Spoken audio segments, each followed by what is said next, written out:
कार्तिक मास महात्म्य अध्याय 6 की कथा। कार्तिक मास की कथा। नमस्कार भाइयों बहनों, जय मां गायत्री। आप सभी का मेरे YouTube चैनल शुभकर्मा ही अष्टों में स्वागत है। आज के इस वीडियो में सुनेंगे कार्तिक मास महात्म्य के 6वें अध्याय की कथा। 5वें अध्याय में आपने सुना था कि भगवान का कीर्तन करना चाहिए। भगवान से इस प्रकार प्रार्थना करने के बाद साष्टांग प्रणाम करके भगवत कीर्तन करना चाहिए। भगवान श्री हरि की कथा सुननी चाहिए और उनका प्रसाद ग्रहण करना चाहिए। जो मनुष्य इस विधि के अनुसार कार्तिक व्रत का अनुष्ठान करते हैं, उन्हें जगत के सभी सुखों को भोगते हुए अंत में भगवान के लोक की प्राप्ति होती है।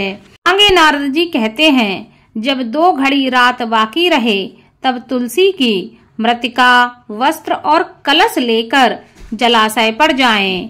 कार्तिक में जहाँ कहीं भी प्रत्येक जलाशय के जल में स्नान करना चाहिए। गर्म जल की अपेक्षा ठंडे जल में स्नान करने से 10 गुना पुण्य फल की प्राप्ति होती है। उससे 100 गुना पुण्य बाहरी कुएं के जल में स्नान करने से होता है। उससे अधिक पुण्य बावड़ी में और उससे भी अधिक पुण्य पोखर में स्नान करने से होता है। उससे 10 गुना झरने में और उससे भी अधिक पुण्य कार्तिक में नदी में स्नान करने से होता है।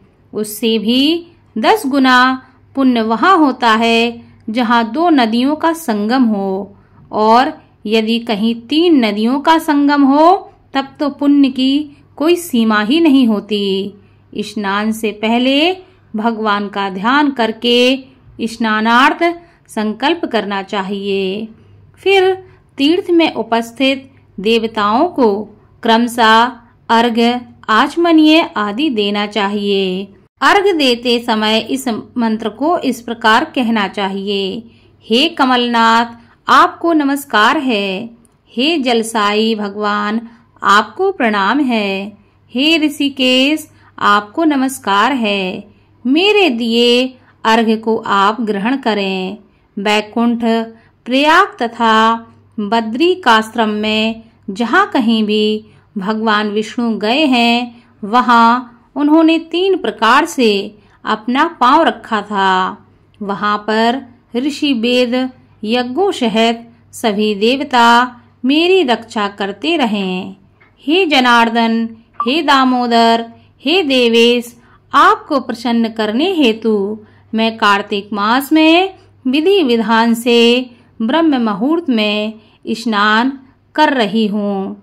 आपकी कृपा से मेरे सभी पापों का नाश हो जाए। हे प्रभु, कार्तिक मास में व्रत तथा विधि पूर्वक स्नान करने वाला मैं अर्घ्य देता हूँ या देती हूँ। आप राधिका सहित इसे ग्रहण करें। हे कृष्ण, हे बलशाली राक्षसों का संहार करने वाले भगवान, हे पापों का नाश करने वाले भगवान, कार्तिक मास में प्रतिदिन दिए हुए मेरे इस अर्घ्य को आप कार्तिक स्नान का व्रत करने वाला फल मुझे प्राप्त हो।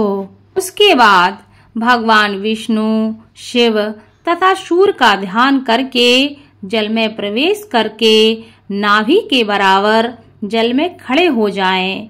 विधि पूर्वक स्नान करें। गृहस्थी को तिल और आंवले का चूर्ण लगाकर तथा विधवा स्त्री व यति को तुलसी की जड़ की मिट्टी लगाकर स्नान करना चाहिए। सप्तमी, अमावस्या, नवमी, त्रयोदशी, द्वितीया, दशमी आदि तिथियों को आंवला तथा तिल से स्नान करना वर्जित है। स्नान करते हुए निम्न शब्दों का उच्चारण करना चाहिए।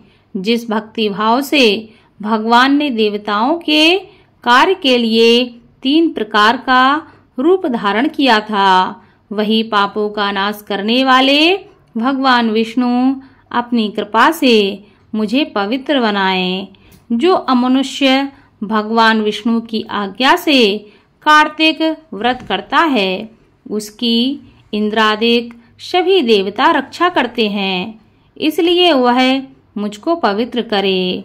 बीजों, रहस्यों तथा यज्ञों सहित वेदों के मंत्र, कश्यप आदि ऋषियों, इंद्रादिक देवता मुझे पवित्र करें। अदिति आदि सभी नारियां, यज्ञ, सिद्ध सर्प और समस्त औषधियों व तीनों लोकों में पहाड़ मुझे पवित्र करें। इस प्रकार कहकर स्नान करने के बाद मनुष्य को हाथ में पवित्री धारण करके देवता, ऋषि, मनुष्यों तथा पितरों का विधि पूर्वक तर्पण करना चाहिए। तर्पण करते समय तर्पण में जितने तिल रहते हैं उतने वर्ष पर्यंत व्रती के पितृगण स्वर्ग में वास करते हैं। उसके बाद व्रती को जल से निकलकर शुद्ध वस्त्र धारण करने चाहिए। सभी तीर्थों के सारे कार्यों से निर्वृत्त होकर पुनः भगवान विष्णु का पूजन करना चाहिए। सभी तीर्थों के सारे देवताओं का स्मरण करके भक्ति पूर्वक सावधान होकर चंदन, फूल और फलों के साथ भगवान विष्णु को फिर से अर्घ्य देना चाहिए।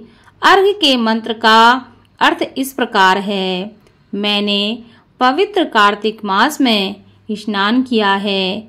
हे विष्णु, हे राधा के साथ आप मेरे दिए अर्घ्य को ग्रहण करें। तत्पश्चात चंदन, फूल और तांबूल आदि से वेद पाठी ब्राह्मणों का श्राद्ध पूर्वक पूजन करें और बारंबार नमस्कार करें। ब्राह्मणों के दाएं पांव में तीर्थों का वास होता है। मुंह में वेद और समस्त अंगों में देवताओं का वास होता है। अपने कल्याण की इच्छा रखने वाले मनुष्य को इनका ना तो अपमान करना चाहिए और ना ही इनका विरोध करना चाहिए।